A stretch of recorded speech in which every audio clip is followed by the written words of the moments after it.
Hello and welcome. Thank you for joining today's informational webinar. We're going to be learning all about this upcoming program here as you think about this course here in strategic thinking for the CXO. We're going to be learning all about this program, both in terms of the content. What is that curriculum? What are you going to be learning from week to week? And we're also going to be learning how the content is delivered. So what is that experience like here being a participant here in the program? Thank you for joining again. Welcome to this global community. So as you view this content, if you have any questions at all, please do put those there in the Q&A box. We'll follow up within 12 hours by email and carry forward from there. A lot of support here as you learn more about this program. And of course, one of the key features of this program is the interactive nature and a chance to communicate and talk live with faculty, peers across this global community here at the University of Cambridge Judge Business School. So without further ado, let's go ahead and get started by introducing today's keynote speaker and course faculty, Shaz Ansari. Honored to have you here with us, Professor Ansari. Professor Ansari is a professor of strategy and innovation, as well as the director of the MPhil in Innovation Strategy and Organization program, and a professorial fellow at St. Edmunds College. So Professor Ansari, would you like to jump in and greet the audience and tell us a little bit about your background and what brought you to this program?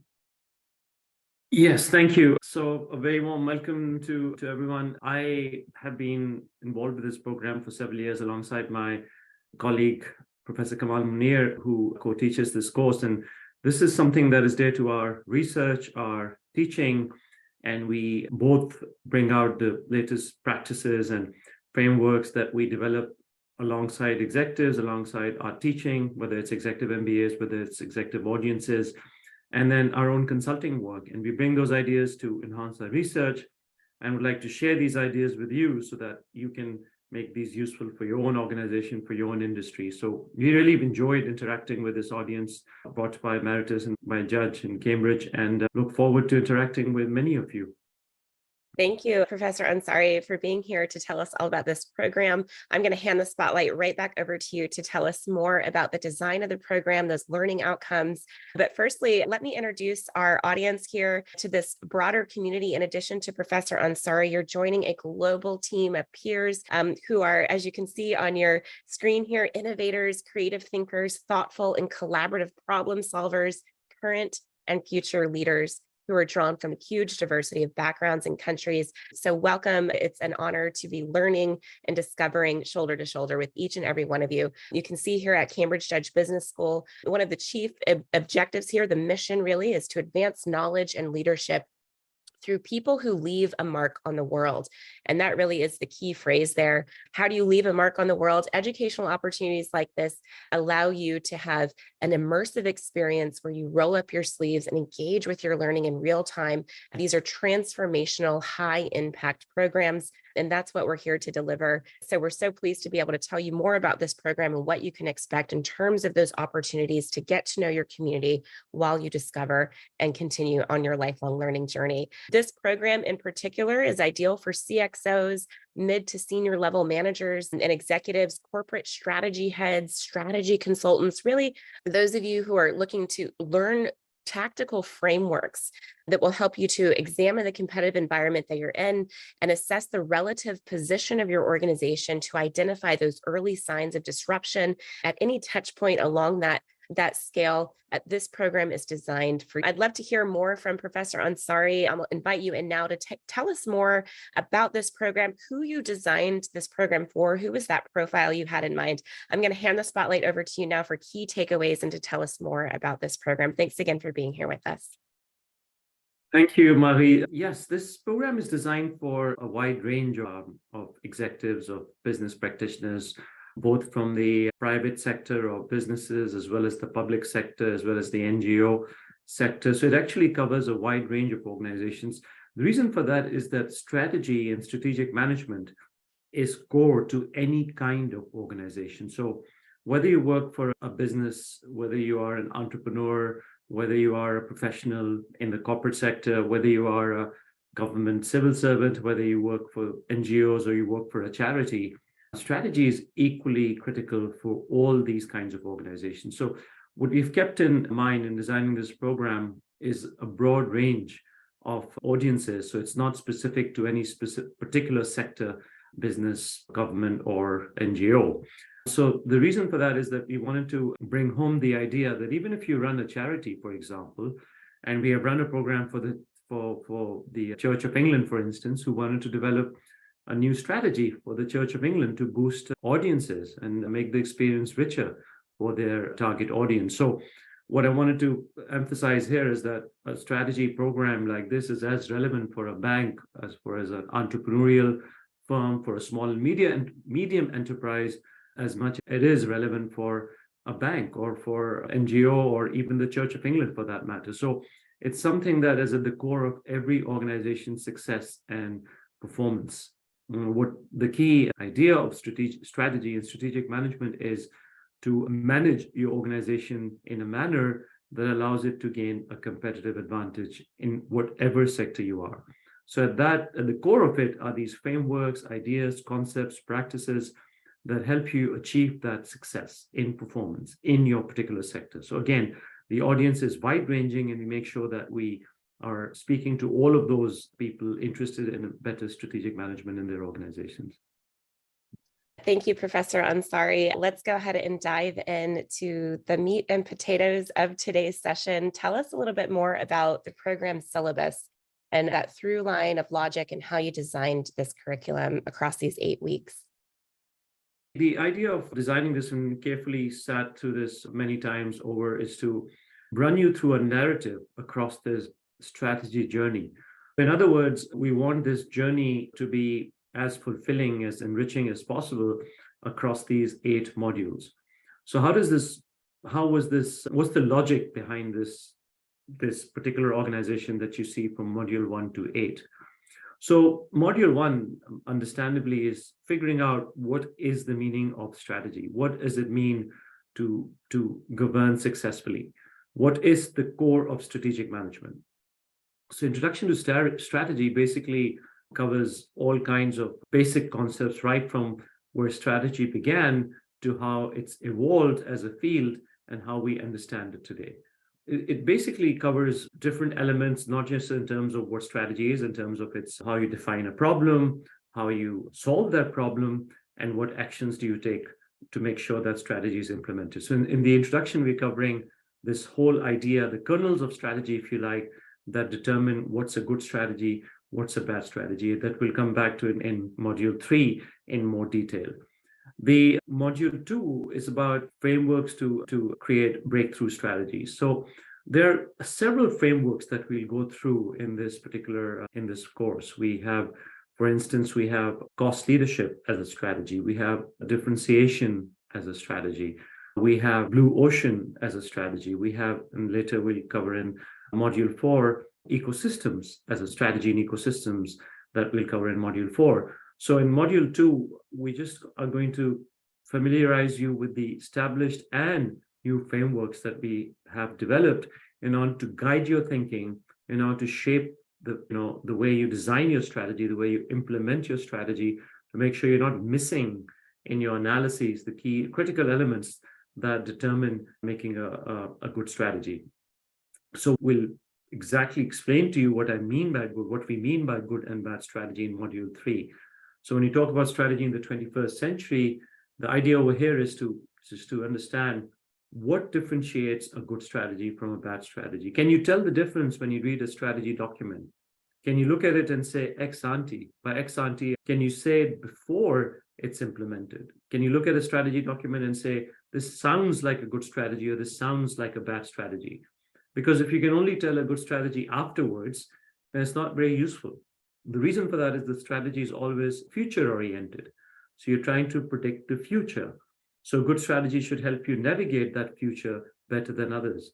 In other words, you need to figure out what a good strategy should look like, what a bad strategy should look like, so that you don't end up making a bad strategy going forward. And as I said, strategy is always about going forward while looking at the past, while looking what you've done. But essentially, it's about the future-oriented, figuring out how you will navigate the future as it evolves. In understanding this in module 3, you will figure out at the end of that module the difference between a good and a bad strategy when you look at a strategy document, and make sure that you can understand that difference simply by reading a strategy document. When you talk about beyond industries, that's about how industries are dissolving and into ecosystems. So Apple now makes the largest selling watch in the world. It's not from the watch industry. It's not from the movie industry, yet you have Apple TV. It's not from the health industry. Now you have Apple Healthcare through the Apple Watch. So all kind of industry boundaries are being questioned, are being dissolved, are being blurred. And we'll talk about what does this mean for strategy. So when it's not industry specific anymore, if you're a bank, you have to also face competition from fintechs. If you're a legal firm, you have to face competition from legal techs. What is this AI and other digitalization have changed our field, which has made information more accessible. So how is it that we don't take these developments as a threat, but use them as opportunities to enhance our strategy making within our organizations? So that's something that we'll look at, strategy and ecosystems, which is module 4. In module 5, I haven't met any organization, very rarely, where growth is not an objective. So basically, in this module, we'll figure out how to achieve growth successfully. And it's basically not just organic growth, which is growing without mergers and acquisitions, but also this inorganic growth, which is through joint ventures, mergers and acquisitions, or other kinds of arrangements where external organizations are involved. So you can grow quicker if you merge, if you acquire, as compared to growing in-house or growing organically. But what are the pros and cons of doing that, is growing in-house versus growing inorganically? And we'll discuss those in detail with cases that help you figure out the difference and be able to choose what growth strategy is appropriate for your organization. Again, in module 6, and this is just an overview, we talk about corporate strategies. What has changed in the world of corporate strategy? So what has changed from the world of GE, that used to be the flag bearer for corporate strategy not that long ago, 15 years ago, 20 years ago? People used to write articles about GE as being the exemplar for setting corporate strategy. And yet now, in the last 5 years or so, it's become exactly how not to set corporate strategy. So what has changed about corporate strategy? That GE, which was the flag bearer or the exemplar, is now exactly the opposite of that. And you give GE's example about the way you should not set corporate strategy. So what has significantly changed?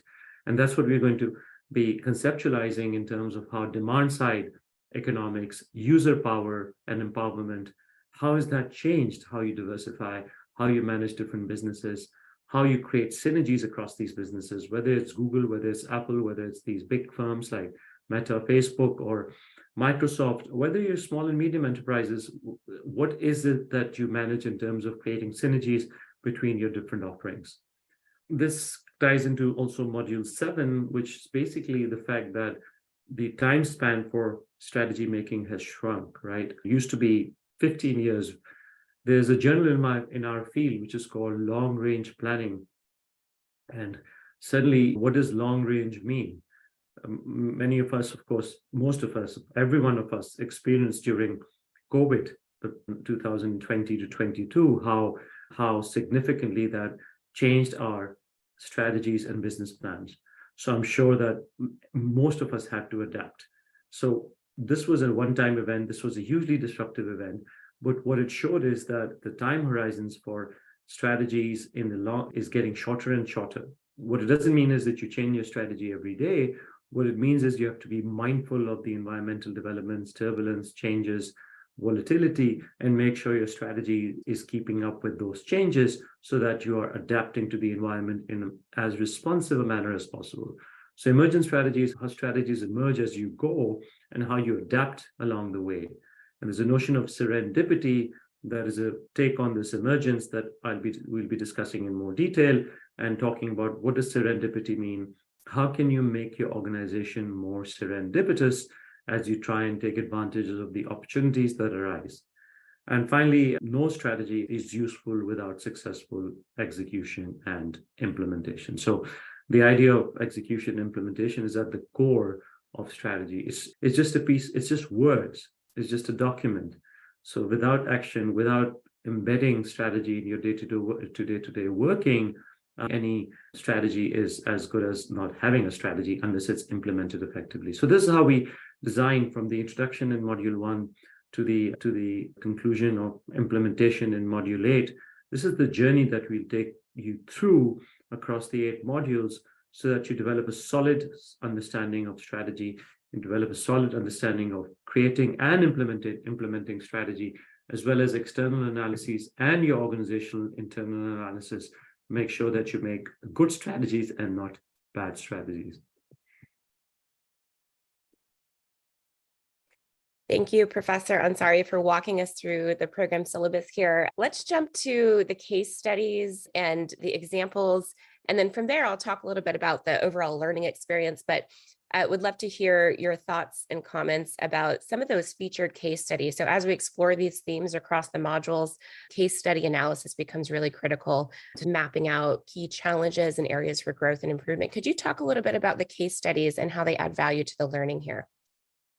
Absolutely. So these cases were chosen to enhance the learning and the frameworks that we discuss across the modules. And whether it's a case on Lego or Salesforce, whether it's a case on Honda or Starbucks, all these cases fit into the core ideas and frameworks of the modules. For example, the Honda case is a case that fits into the emergent strategy I was just talking about. So Honda went to America, and it's a classic case, and you learn a lot from classics.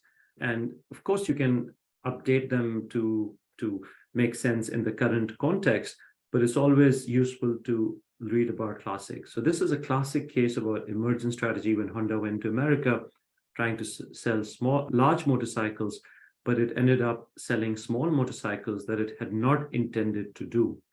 And this case talks about how Honda adapted in the face of the challenges it faced in America with larger geographic distances that were very different from what they were used to back home in Japan. Their quality control problems, others issues that arose, they gave up on the idea of selling large motorcycles. And then this idea of selling small motorcycles emerged.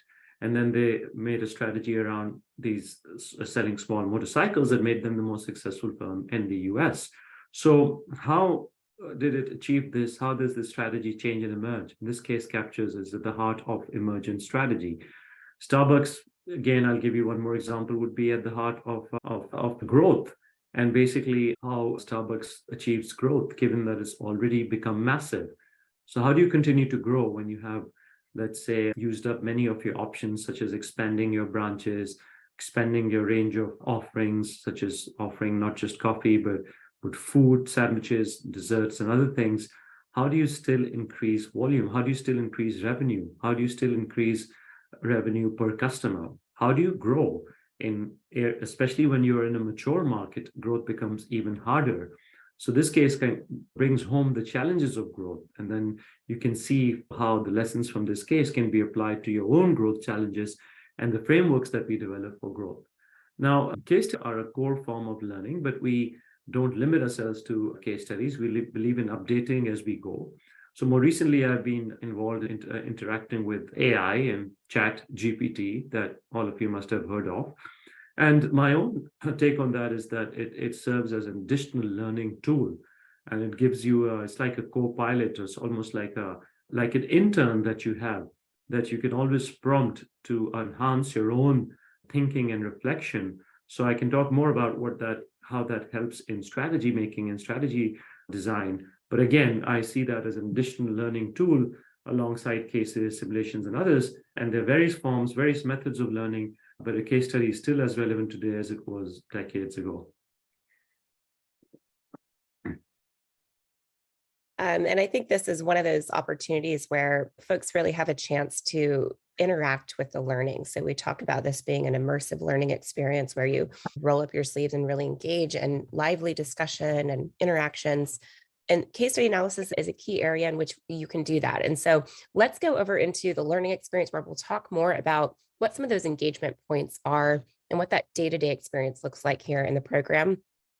Before we do that, Professor Ansari, any final comments? I know we talked about some of the frameworks here in the program. We also have assignments here planned. I can talk about those as well. Any final comments about the content in terms of the case study, what we're exploring, or any of those frameworks before we jump over into the learning experience side of things? Yeah, as I said, the philosophy at the Judge Business School that we embrace is lifelong learning. So I may have been studying strategy for 2 decades or more, both as a student, as a professional, and now as an academic for over 10 years.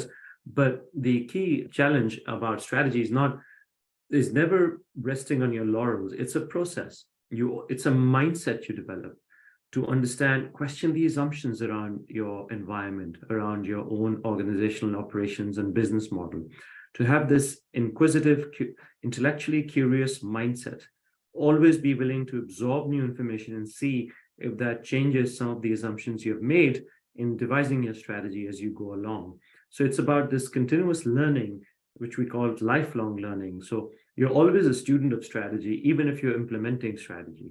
So I see myself, I see you guys, I see professionals in all spheres of life as students of strategy, even if they are teaching strategy, even if they're having interactions. We're all learning as we go. We improve our frameworks, we improve our abilities to implement strategy, make more effective strategies. And as technologies and digitalization get more intrinsic, get more embedded in our lives, it doesn't mean that it takes away the responsibility of devising good strategies. All it means is that it enhances and we need to up our game of devising effective strategies, implementing effective strategies. So AI, digitalization, all kinds of developments that you're seeing in technology are further tools like frameworks that enhance our learning, that enhance our ability to further refine our strategy making and implementation over time. That's right. And there's certainly never been a better time than now to continue that upskilling journey as you learn at these frameworks and add them to your toolkit. And that's what this program is designed to help you do. So, Professor Ansari, thank you for being here. I know you're going to stay with us right through the end of our session, but let's talk a little bit about the learning experience, what it's like as you think about the curriculum that Professor Ansari has described here, some of those case studies and frameworks. Again, the program is designed to to set you up for your learning, to give you everything that you need in order to learn the curriculum, and it challenges you to really interact with that learning in real time and apply it to real world scenarios. And how does it do that? Here's some examples on your screen. There are try it activities that help you to develop your own templates and tip sheets that will apply these strategic frameworks and models to the work that you're currently doing. So as you think about this program, it's bringing together a cohort from all different areas of the globe, many different geographies.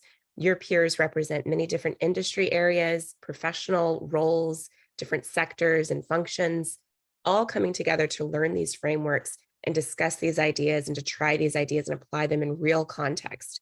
So you're going to get that deep dive in terms of your learning, how it applies in your setting, in your profession, in your geography.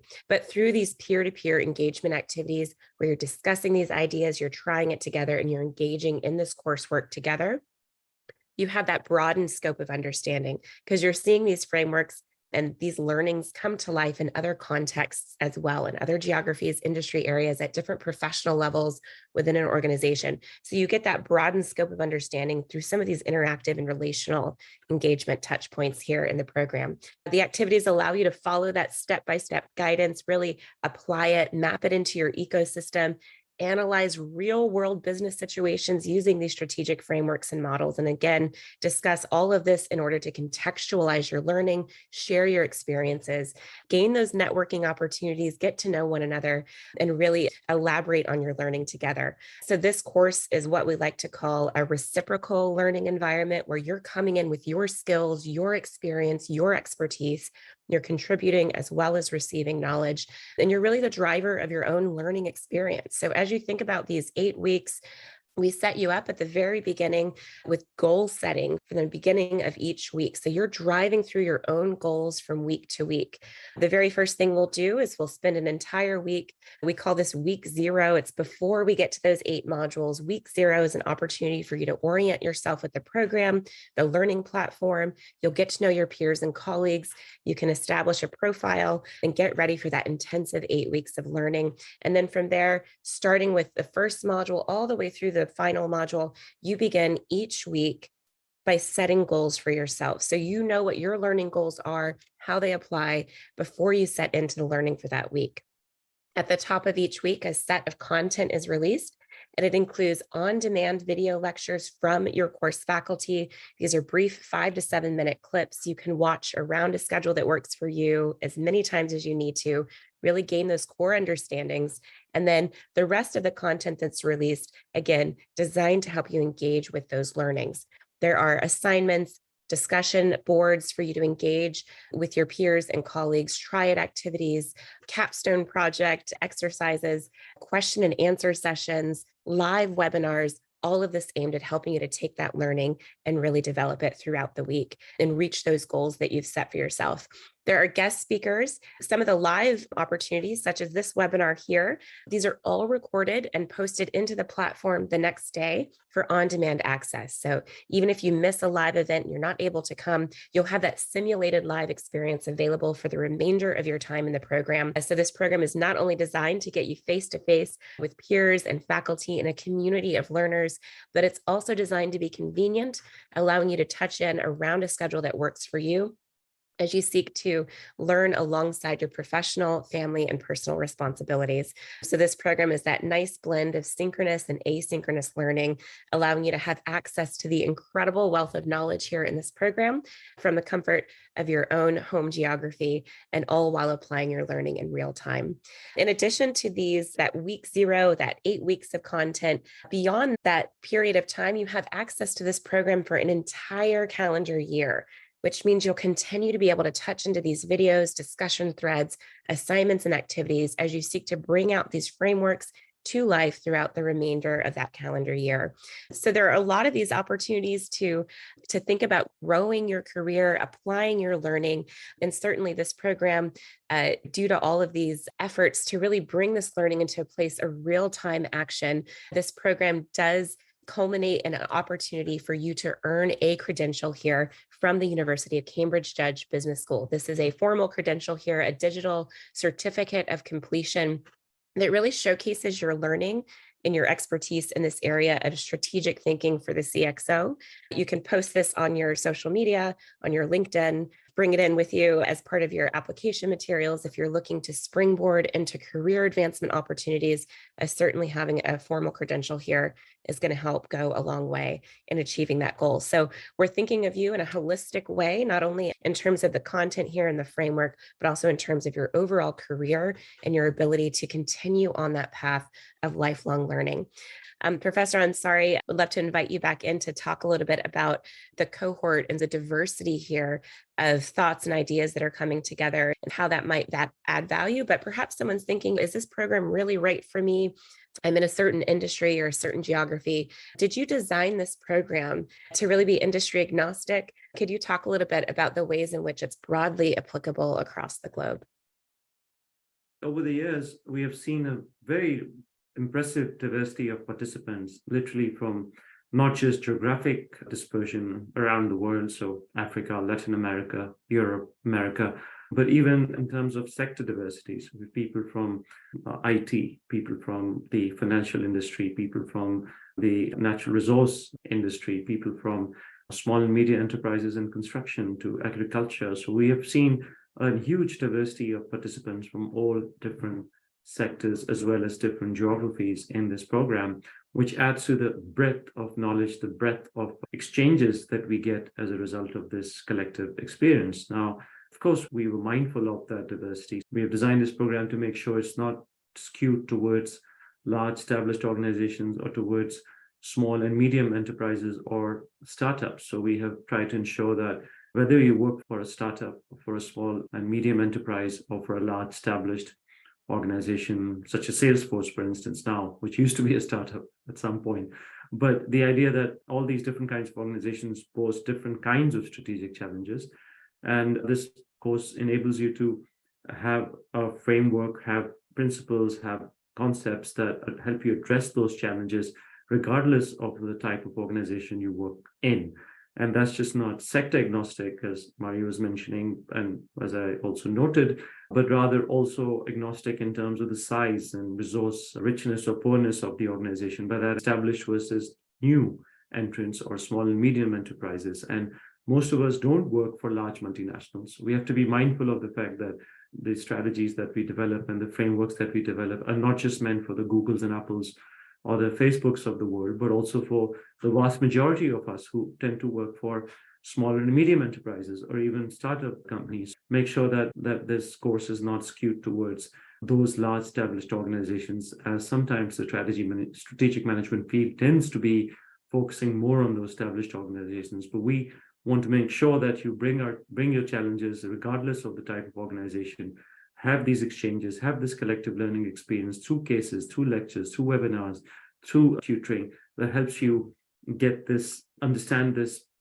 in a way that allows you to not just to learn these lessons, but also apply them effectively in your organizations. At the end of the day, nothing pleases us more than someone telling us that this course was of tremendous use to them. And we get feedback on LinkedIn. People connect with us on LinkedIn. People connect with us on social media. And there was a recent post which a person who attended this course really benefited from implementing a strategy in his organization. And that was a joy to see that it has actual impact in the real world. So examples like this is what makes us think that we are in the right direction. But that doesn't stop our quest to continually improve and continually take your feedback to make sure that we keep on improving and addressing the needs of the participants collectively with our research insights, with our insight from education, consulting, and all the interactions that we engage in as program leaders on this course. Thank you. Thank you, Professor Ansari. This program is far-reaching in terms of its impact. It's interactive, it's continually improving, and it's an absolute honor to be here learning more about this program. Thank you for putting it together. It's relevant as well, and there's never been a better time to be thinking about upskilling along your lifelong learning journey and applying themes such as this to your toolkit as you continue with us here at the University of Cambridge Judge Business School and Emeritus, as co-collaborating to help you build your career. So very grateful for all of you here as well for joining. Thank you for being here. If you do have additional questions, if you'd like to learn more about this program, the next step after viewing today's session, we want to make sure that high level of interaction and support that you receive in the program begins right here today with viewing this session and getting connected with a program advisor. So there's a couple of ways to do that. If you're not already connected with an advisor, we invite you to go over to the course website. You'll see the link here on your screen. You'll also see it in the chat box if you open that chat. Over on the course website, you'll have an opportunity to schedule a one-on-one advising consultation with a program advisor who can walk you through some of the features here of this program, as well as help you to decide if this program is the right fit for you. So we invite you to go to the course page, find a time that works for you in your schedule. An advisor will give you a call and walk through any questions that you have that remain. From the course page, you can also apply for the program. So if you're ready to begin that application process, we invite you to please go ahead and do that now. And then finally, if you do have questions related to the transparent and flexible payment options for this program, special group enrollment pricing, referral options. We have a robust referral program, as well as a generous extended registration time period for you to take a look at the program and get to know the platform as you make that decision. So please get connected with an advisor. They can walk you through those details. Some of those details are there on the website as well. So please go on over, take a look, download the course brochure. It's everything we've described here today and more. It's a beautifully designed brochure right there on the course page that will give you everything you need as you prepare to begin this program just around the corner. So thank you all again for joining. Very pleased to have you all with us here today, and we hope to see you back soon in the program, this one or another one here at the University of Cambridge Judge Business School. Thank you all for joining, and we will sign out here with a heartfelt good morning, good afternoon, good evening, and good day to all of you from around the globe. Thanks again for joining, and see you soon. Bye-bye. Thank you, Mary, as well. Thank you from us. Bye-bye.